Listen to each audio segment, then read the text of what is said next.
So I decided to try and make the hardest TEGG course ever. This was a range of different challenges which started off with a large button maze and led through to a range of different rooms that got more and more difficult, including puzzles, find the buttons, parkour, and way more. Okay, so I decided to make the hardest possible TEGG maze slash puzzle room kind of that I could possibly think of. And then just to see how to possibly win this game in one go. If you guys are new to the channel or just generally new and you have no idea what TEGG is a game which involves hiding a dragon egg inside your base or maze, and it's played in the hermitcraft server, which is one of the biggest probably Minecraft servers out there if you don't include like the Dream SMP.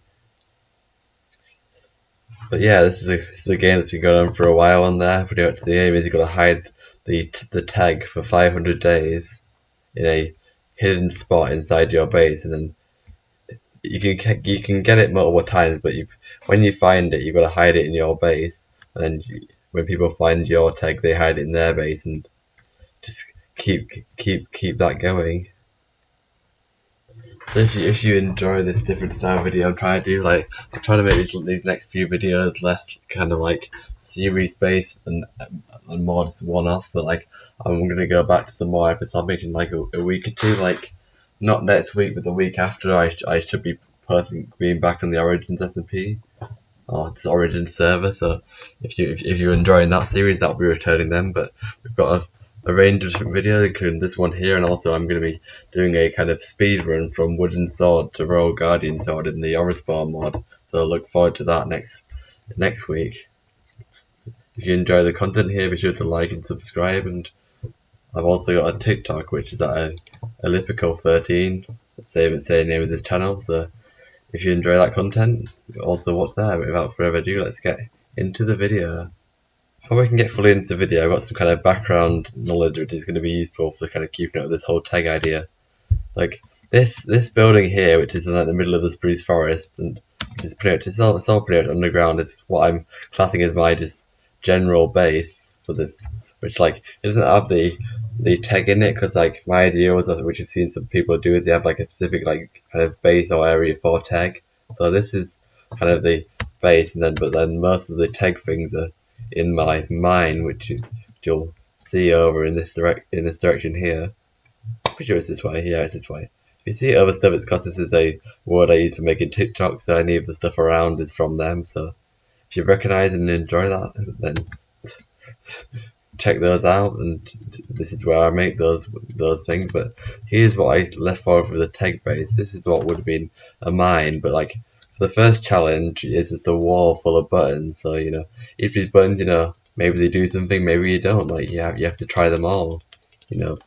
And this side of like why it's not actually used for anything because it's a creative world, but you know, it's kind of meant to like be like a makeshift kind of.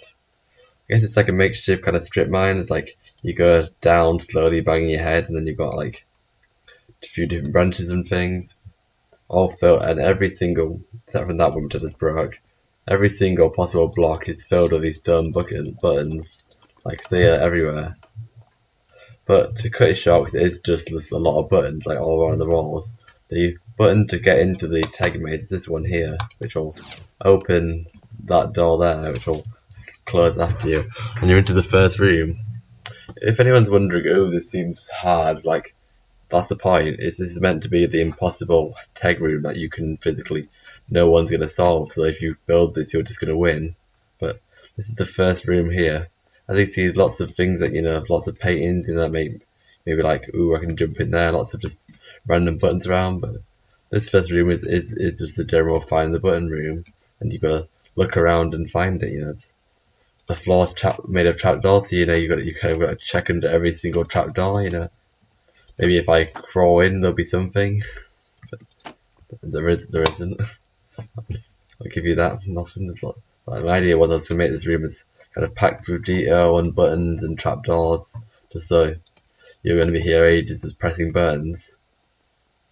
But in fact, the way to solve this is over here. As if you if you hit this trapdoor here, which is meant to like kind of make the chair have like a thicker back and be like more defined, and this and stand here, then hit this trapdoor here, which is this kind of detail, which you can see I've got it like all around. Then you are able to go inside this painting here, and there's the button. And with that, you've solved the first room, and the door at this end opens. Don't know why when I clicked that, but nothing happened. And then we enter the next room. But this room, ignore that. That was. Let me quickly close it up. Actually, that was for testing, so I could go back and forth easily. I see, like, this room seems very barren. You look around a bit, you see, ooh, item frame. It's got a pickaxe in it. Wonder what that could mean. You flip it around, see nothing happens. The door's still closed, and you're like, is there a link between this pickaxe and all these different blocks with the lights on? Then you're still looking around, you're confused, you start flicking trapdoors and you find nothing. Then as you're going around the back, you notice, ooh, there's a button here, and you probably click the button, like so. Then you go back to this one here, and you also try, clicking the button. You realise that every single one of these has got a button behind it. All kind of hidden, but findable, I like to think. And also, like, I didn't realise there's only missing blocks around. But then you think, well, that pickaxe there must mean something, until you hopefully come to the conclusion that it's based on the speed at which you can mine with these pickaxes. So first you have to click the wooden one, then the stone one, then iron, diamond, netherite. Even though diamond and netherite I think have the same speed technically, but it's for continuity. I need 6 times to make the room even. And then gold has obviously got the fastest mining speed, weirdly, but it's got the lowest durability and can't mine out of the box. But the thing of this is that if you do them in the wrong order, it won't change too much. But if you click the diamond one, then click the wooden one, then because of how the systems work, as long as you click the stone one at some point, you will get through. So you could probably try and out to an extent, but like not fully. Then as you click the gold one, then it should open the door up, like so. Then that button there just will just close it, which I want to show just because I kind of really like the system there. But yeah, I'm gonna bring you guys in the next door after I've reopened this. This room is a parkour, which is kind of, I guess, difficult. Like, it starts off with a small jump to here, then there's a 4-block jump across, which is pretty difficult. But I feel like if you like bunny hop it, it's a lot easier. Then you have this Neo here, where you've got to jump around the block. This will be very hard as well. Like, I can do all the jumps, but I never had a fully clean run where I've done them all without having to recover. Why can I not do that? Oh, my sprint's cancelled. Yeah, now you get to watch me painfully try and do parkour. There you go, there's the Neo. Then you got this jump to this chain here, which is a doable, but this is a very like maximum jump where you pretty much you've got to get it perfectly aligned like that. And this is a 3-block jump, but you have to go 1 upwards for. Then here's a jump where you've got to kind of crouch on the edge and then jump on the ladder. Then you have a slime jump. I said those jumps are probably easy. Then you've got this ladder jump, which for some reason never works for me first time. And that's the furthest that's the furthest I've ever reached without falling once. And you got this jump to here, that's a really hard jump. You got these 10 jumps which aren't that bad. Then this is probably the most difficult jump. You've got to kind of Neo around this fence, which is very hard. The thing of this is, it's not the jumps they're all quite difficult, but none of them impossible. But like doing all these jumps in a row is very, very difficult and will hopefully take people a long time. And to the point in which they may give up if they ever make it this far. I swear, I do swear this is a doable jump. I will keep trying. I will get around it. Oh my god, I will get around this jump. I'm determined. Unfortunately, my parkour skills are limited. I've done a bit of Hypixel parkour, that's about it. A bit of housing on that server. Oh my god. why did I make a parkour where I have to prove everything's possible by testing it when I'm really bad at parkour? People get around this jump.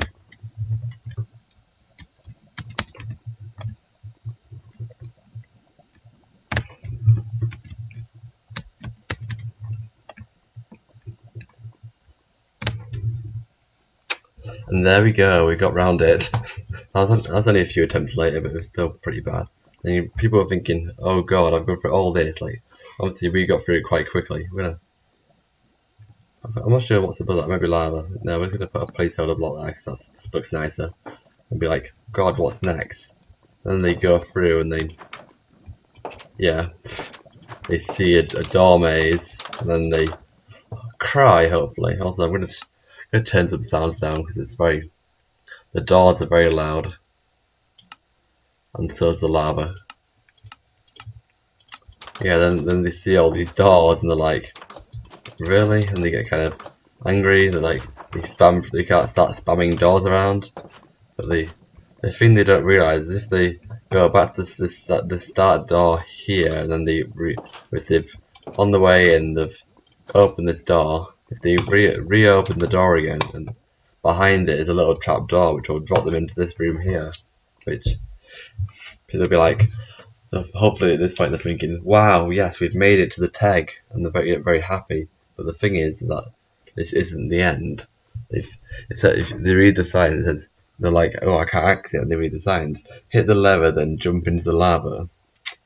The TEGG will be hidden in my base now, because I said the base would become important later, and this is why. Pretty much, this system in pretty much when you activate this lever will open a bubble cup and send the TEGG into my base. So now you've pretty much got to suicide and run all the way over there.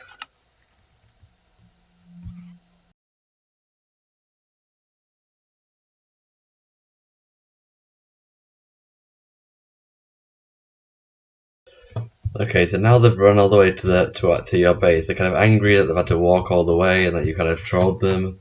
And they slowly go down the ladder into your base as you don't allow them to go faster, and they look and they're like, because they realise that the only place you can really hide anything is like hidden between the chests somewhere. Then they start searching around for all the different chests, and they search around some more, and they have to keep looking around. They're getting more and more agitated by it, and they hopefully don't notice that just down here, if you angle yourself perfectly, there's a lever you can hit. Then you go down the ladder here, and there's the TEGG. You hit the button, and there you go, you've got yourself a TEGG. Now, although with my tuition here, also you can't get out of here. A bit of slight design flaw on my part. I think if you break the ladder, probably you can make your way out. But like, I'm hoping overall that if anyone was ever playing this, they hopefully won't be able to get through all these steps. So you hopefully be able to keep your TEGG hidden and no one will ever find it, and you can do all 500 days without any issues. So yeah, that's my impossible TEGG base. Overall, this is a bit of a shorter video, but I hope you guys enjoyed this kind of style. It's a bit of a different style to my usual videos, which are more intense or more like episodic. But like, I enjoyed making it. It's also gonna be a bit of a shorter one because I'm trying to it took a lot of time to build all these builds. These buildings took a while to build. I probably spent a good probably 5 or 6 hours building all this overall, and doing redstone with my limited kind of redstone knowledge and getting it all to work. If I looked it up, I'd probably be able to do a better job. But I don't think there's many YouTube tutorials on how to use water streams to move dragon eggs up, and then how to get perfectly timed pistons to put them on new blocks so they pick up well.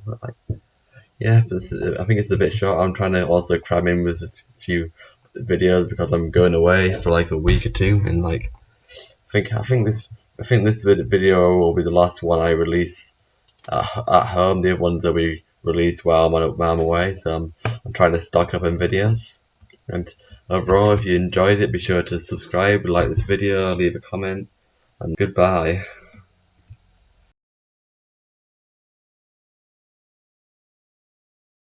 Okay, so I know I ended the video, but I was thinking how could this video looks a bit short, how could I lengthen it up? So I thought for a little bonus clip at the end, it's gonna be me trying to do the parkour pretty much legitly without falling once, just to give an idea of how much pain the person who was trying this I would have to go through. So it's giving me as much uncut as possible, just trying to beat this parkour that I made for myself. You know, no one else is probably gonna ever do this, so this is just me versus the parkour. And like, I think I'm gonna put, if I was making this in real life, I'd put a rule saying like no underpulls, because you know people could just cheat the parkour, but like, you know, it's a bit cheaty. I'd probably have to put more signs around if I was actually, you know, on the hermitcraft server. And also I think there's be a lot of, when you're making all the hermitcraft stuff, I think there's be a lot of work to put in just for like a single video. Like, they do work hard. But at last we've got through the Neo, so let's see. Are we gonna make this? No, we have to do the whole thing again. Yeah, I think this may be the right idea. I think I'm gonna time lapse me going through this, and then when I make it, then that's when the video will truly end.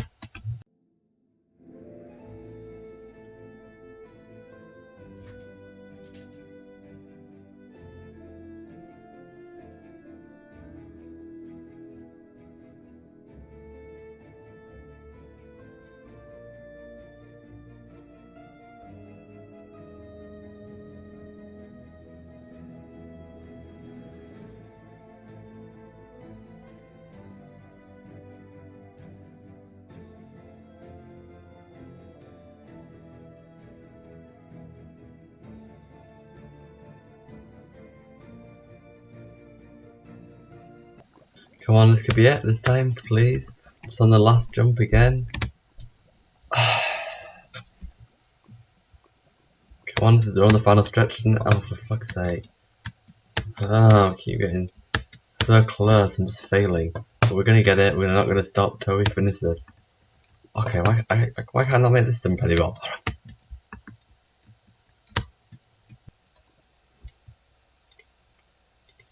Okay, so we're on the final bit now, we can do this. Come on, last jump, I believe in myself. Okay, we're here again, and I've been here way too many times. I'm generally just so angry. We're getting around this corner. I don't care. I don't care. I'm done. I'm so just finished with this. Also, you see that button here? There's a button there to open the door there, and I thought it was like kind of reclose it, which I can't reach. I thought this would be just a better way for doing that. This better be the last bit. I'm so done with parkour at this point. I've had so many attempts where I've reached this stage, and there we go. At last, at fucking last. And there's gonna be nothing here because it's already beaten. But like, still, I got through it. I got through it. I'm proud.